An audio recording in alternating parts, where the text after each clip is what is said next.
তুমি ভালো যে বাসো তুমি তোমারই ভালোবাসা মোমেনের ঈমান তোমারই ভালোবাসা মোমেনের ঈমান তুমি আমার ঈমান আমার দিন আমার জান আমার ঈমান আমার দিন আমার জান আল্লাহুম্মা সাল্লি আলা সাইয়্যিদিনা খুব মহব্বতে উচ্চ আওয়াজে পড়ুন ওয়া আলা আলি সাইয়্যিদিনা নামাজের ওয়াক্তটা হবে যখনই মসজিদে চলে যাও তুমি তখনই নামাজের ওয়াক্ত হলে আমরা কোথায় যাব মসজিদে কারণ মসজিদে গেলে সব সমস্যার সমাধান করে দেবেন আমাদের আল্লাহ একবার জোরে বলেন সুবহানাল্লাহ নামাজের ওয়াক্তটা হবে যখনই মসজিদে চলে যাও তুমি তখনই পেতে যদি চাও সমাধান আজ পেতে যদি চাও সমাধান আজ নামাজের কাতারে গিয়ে দাঁড়াও আবার সিজদাতে সব সমাধানের পাবে খবর সিজদাতে সব সমাধানের পাবে খবর সকালের সূর্যটা ওঠে প্রতিদিন তবুও পৃথিবীটা হয় না রঙিন হতাশার কালো মেঘেছে গেছে ঘর এখানে নেয় না কেউ কারো খবর কারাগার যে দুঃখ যাতনার জিন্দা কবর নামাজের ওয়াক্তটা হবে যখনই মসজিদে চলে যাও তুমি তখনই পেতে যদি চাও সমাধান আজ নামাজের কাতারে গিয়ে দাঁড়াও আবার সিজদাতে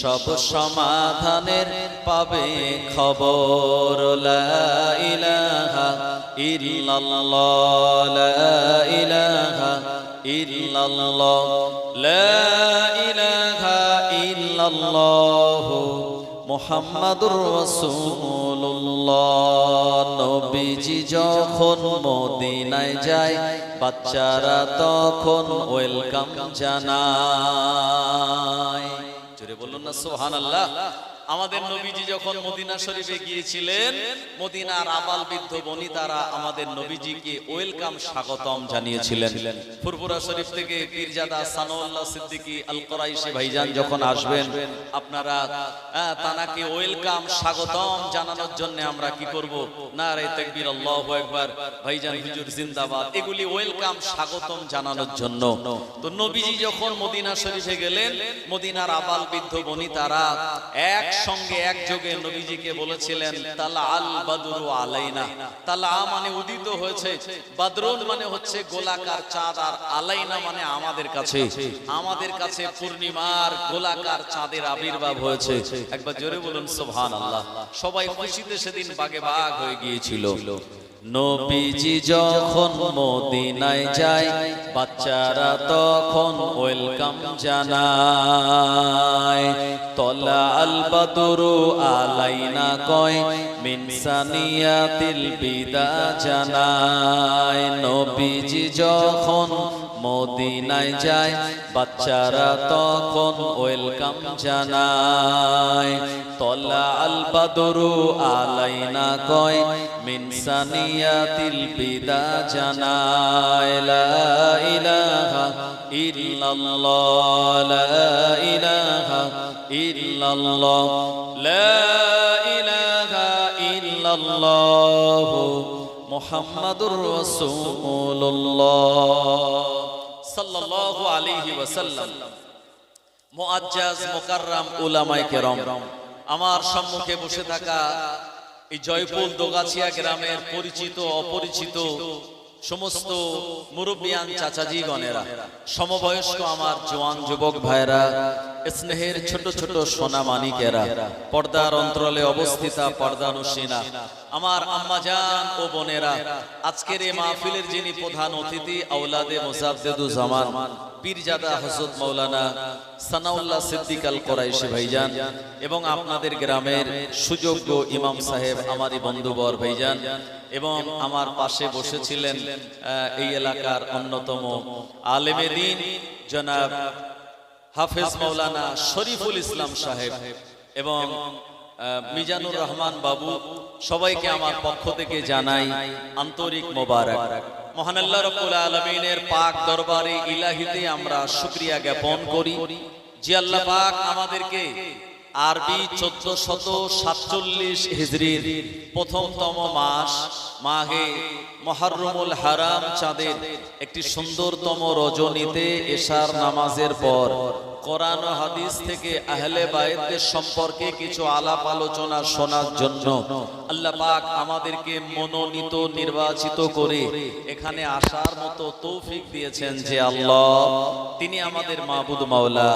সেই মহান মাবুদের দরবারে শুকরিয়া জ্ঞাপন করে প্রাণ খুলে উচ্চ আওয়াজে মহব্বতের সঙ্গে বলুন আলহামদুলিল্লাহ। আর একটু বলুন হামদান কাসীরান তাইয়্যিবান মুবারাকান ফীহি ইয়া রাব্বি লাকাল হামদু কামা ইয়ানবাগি লিজালালি ওয়াজহিকা ওয়া আযীমি সুলতানিকা। তারপরে আমরা আমাদের প্রিয় নবী সরকারে দো আলম মুফাখখিরে মওজুদা আফতাবে নবুয়ত খাতামান নবিয়্যিন ইমামুল মুরসালিন শাহেনশাহে মদিনা মক্কার বাতি মদিনার জ্যোতি প্রিয় নবীর রওজায়ে আতহারে জানাই প্রাণ ভরা দরুদ ও সালামের নজরানা। অন্তরের অন্তরস্থল থেকে ওই কথাটা বলুন যে কথাটা আমরা মসজিদে যখন শুনি আশহাদু আন্না মুহাম্মাদার রাসূলুল্লাহ, আমরা যে কথাটা বলি সাল্লাল্লাহু আলাইহি ওয়াসাল্লাম, ওই কথাটাই প্রাণ খুলে বলুন সাল্লাল্লাহু আলাইহি ওয়াসাল্লাম। আমার ভাইজানেরা, আপনারা জানেন যে এই মাহফিলটা জওয়ান যুবক ভাইরা করেছেন আশুরা উপলক্ষে। আশুরা হলো আরবি শব্দ যার অর্থ হচ্ছে 10। আরবিতে আশারা মানে 10। মুহররম চাঁদের 10 তারিখটাকে বলা হয় ইয়াউমুল আশুরা, রাতটাকে বলা হয় লাইলাতুল আশুরা। সেই আশুরা উপলক্ষে আজকে এই মাহফিল, যদিও মুহররম চাঁদের আজকে প্রায় 19 তারিখে আমরা চলে এসেছি, কিন্তু আজকে যে মাহফিলটা অনুষ্ঠিত হচ্ছে ওই 10 তারিখকে কেন্দ্র করে। কথা ঠিক কিনা?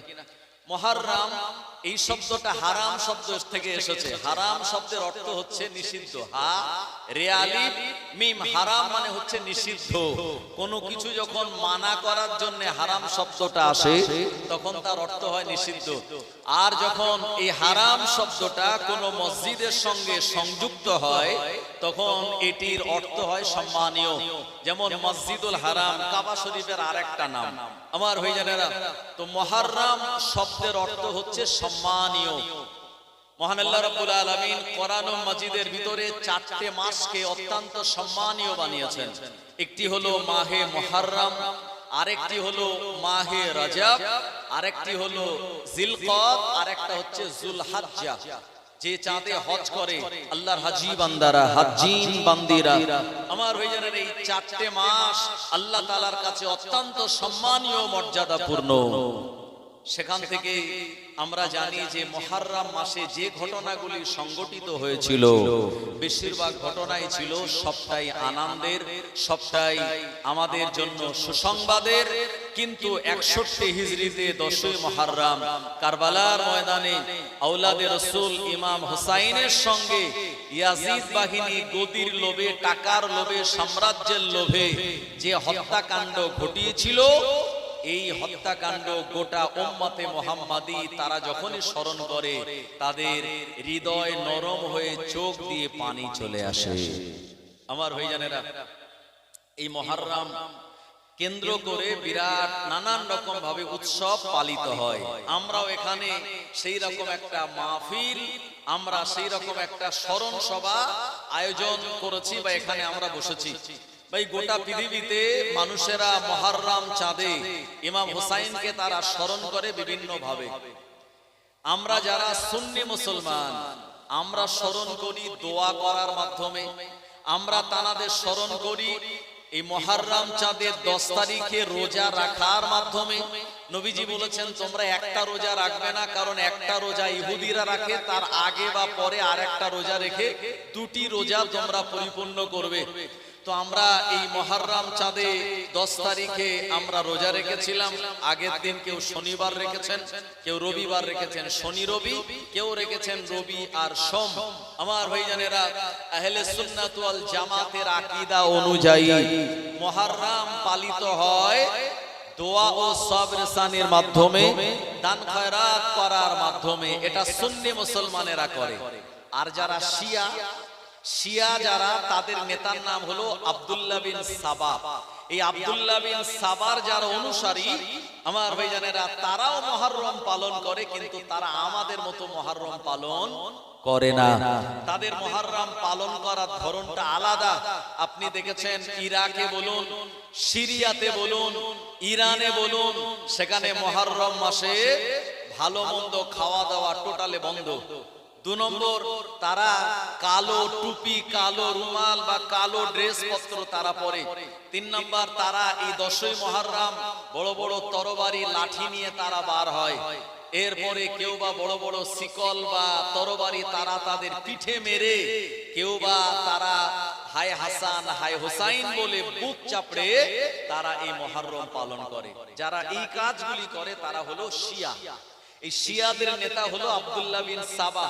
আমার ভাইজানেরা, আর আমরা যারা আহলে সুন্নাত ওয়াল জামাতের মতবাদের মানুষ, আমাদের পালন করা মুহররম যেটা হলো দোয়া ও সবরসানি, ইমাম হাসান ও হুসাইনের জীবন ও চরিত্র নিয়ে আলোচনা, সেই সঙ্গে সঙ্গে আমাদের আব্বা মা যারা দুনিয়া থেকে বিদায় নিয়েছে তাদের জন্য একটু হাত তুলে দোয়া করা, কারণ এই চাঁদ আর ওই রাতের দোয়া আল্লাহ পাকের দরবারে কবুল হয়ে যায়। জোরে বলুন সুবহানাল্লাহ। আমার ভাইজানেরা, এই শিয়া এবং খাওয়ারিজ 2 সম্প্রদায়ের আবির্ভাব হলো হযরতে আলী রাদিয়াল্লাহু আনহুর সময়। আপনারা জানেন নবীজি বলে গিয়েছিলেন আমার পরে খোলাফায়ে রাশিদিনের জামানা চলবে টোটাল 30 বছর। আবু বকর হুজুরের 2 বছর, ওমরে ফারুকের 10 বছর, উসমানে গানি রাদিয়াল্লাহু আনহুর 12 বছর এবং হযরতে আলী রাদিয়াল্লাহু আনহুর 5.5 বছর, আর ইমাম হাসানের 6 মাস। এই টোটাল বাপ বেটার মিলে 6 বছর। এই টোটাল 2 10 12 6 30 বছর গণতন্ত্র চলবে। আর এই গণতন্ত্র পেরিয়ে যাওয়ার পরে নবীজি বললেন সুম্মা মুলকিয়াতান, তারপরে এটা রাজতন্ত্রে পরিণত হয়ে যাবে। আজও কিন্তু সেই রাজতন্ত্রের অবসান ঘটেনি। আমার ভাইজানেরা, সেই রাজতন্ত্র আজও চলছে। এই নবীজি সাল্লাল্লাহু আলাইহি ওয়াসাল্লামের ভবিষ্যৎবাণী করে যাওয়া তা অক্ষরে অক্ষরে সব মিলে গিয়েছে এবং আগামীতেও যাবে। হযরতে আলী রাদিয়াল্লাহু আনহু যখন খলিফা হলেন, আর এদিকে আমিরে মুয়াবিয়া, তানাদের 2 জনের সঙ্গে একটা দ্বন্দ্ব হলো। দুজনেই কিন্তু সাহাবী। আপনি আলী হুজুরের বিরুদ্ধে একটা কথা বলতে পারবেন না, আর আমিরে মুয়াবিয়া হুজুরের বিরুদ্ধেও কোনো কথা বলার জায়গা নেই। বললেই কিন্তু ঈমান ধ্বংস হবে। এজন্য মুহররমের আলোচনা করাটা খুব সেনসিটিভ। মানে ওই যে ইলেকট্রিক যারা মিস্ত্রি, তারা ইলেকট্রিক যখন ডাইরেক্ট লাইনে কাজ করে, তো ডাইরেক্ট লাইনে কাজ করতে গেলে তাদের খুব সাবধানে কাজ করতে হয়। তারা শুকনো কোনো জুতো পরে বা কোনো কিছু কাঠের উপরে দাঁড়ায়, কারণ কখন যে কারেন্ট মারবে তার কোনো ঠিক নেই। কথা ঠিক কিনা? একটু অসাবধান হলেই বিপদ। তো মুহররমের আলোচনাটা এমন যে এখানে কোনো বাড়াবাড়ির জায়গা নেই, আর এখানে কোন রকমের বিরাট কাউকে দোষারোপ করারও একটা বিরাট জায়গাও নেই। কিন্তু তার মাঝখান দিয়ে কে দোষী আর কে নির্দোষী, এখান থেকে কোরআন ও হাদিসের আলোকে আমাদের সুন্দর করে বুঝে নিতে হবে। কিন্তু যদি আলোচনা করতে গিয়ে মুখ স্লিপ হয়ে যায়, সত্যি ঈমানের বিরাট খতরা হয়ে যাবে। আমার ভাইজানেরা, আমিরে মুয়াবিয়া রাদিয়াল্লাহু আনহু, ওনার আব্বার নাম হলো আবু সুফিয়ান, আর এই আমিরে মুয়াবিয়ার বেটা হলো ইয়াজিদ। আর আবু সুফিয়ানের 2 জন ছেলে ছিল, একটি হলো আমিরে মুয়াবিয়া, আরেকজন হচ্ছে ইয়াজিদ বিন আবি সুফিয়ান। মানে ইয়াজিদ নামে দুজন লোককে কিন্তু পাওয়া যায়, একজন নয়। আপনি হাদিসে পাবেন ইয়াজিদ নামক একজনের কাছ থেকে হাদিস বর্ণিত হয়েছে। তখন আমরা মনে করি এই ইয়াজিদ তাহলে তো নবীজি সাহাবী ছিলেন, যেহেতু হাদিস বর্ণনা করেছেন, সুতরাং তানার বিরুদ্ধে কোনো খারাপ কথা বলার জায়গা নাই। কিন্তু এটা সেই ইয়াজিদ নয়। আসলে যে ইয়াজিদ ইমাম হোসাইনের বিপক্ষে ছিল, উনি হলো ওই লোকটা হলো আমিরে মুয়াবিয়ার বেটা, আর যিনি হাদিস বর্ণনা করেছেন উনি আমিরে মুয়াবিয়ার ভাই। দুজনের নামই কিন্তু ইয়াজিদ, চাচা ভাই তো দুজনের নাম কি ইয়াজিদ। একজনের নাম ইয়াজিদ বিন আমিরে মুয়াবিয়া, আর একজনের নাম ইয়াজিদ বিন আবু সুফিয়ান। আমার ভাইজানেরা, হযরতে আলী হুজুরের সঙ্গে আর আমিরে মুয়াবিয়ার একটা সমস্যা ঝামেলা হলো এই গদিকে কেন্দ্র করে, সাম্রাজ্যকে কেন্দ্র করে। সাহাবে کرام গণেরা বেশিরভাগ সাহাবীরা হযরতে আলীর পক্ষে দাঁড়িয়ে গেলেন, আর কিছু মানুষেরা আমিরে মুয়াবিয়ার পক্ষেও দাঁড়িয়ে গেলেন, যারা সিরিয়ার মানুষ ছিল, ইরাকের মানুষ ছিল তারা। আমার ভাইজানেরা, এই দুইজন সাহাবে کرامদের ভিতরে একটা বিরাট যুদ্ধ হয়েছিল ইতিহাসে। সেই যুদ্ধটার নাম হলো সিফফিনের যুদ্ধ। আমার ভাইজানেরা, এখান থেকে দুটো দল বার হলো, খুব ভালো করে বুঝতে হবে। একটা দলের নাম হচ্ছে খাওয়ারিজ। খাওয়ারিজ যারা, এরা কারা? এরা বলল আমরা আলীর চরম বিরোধী,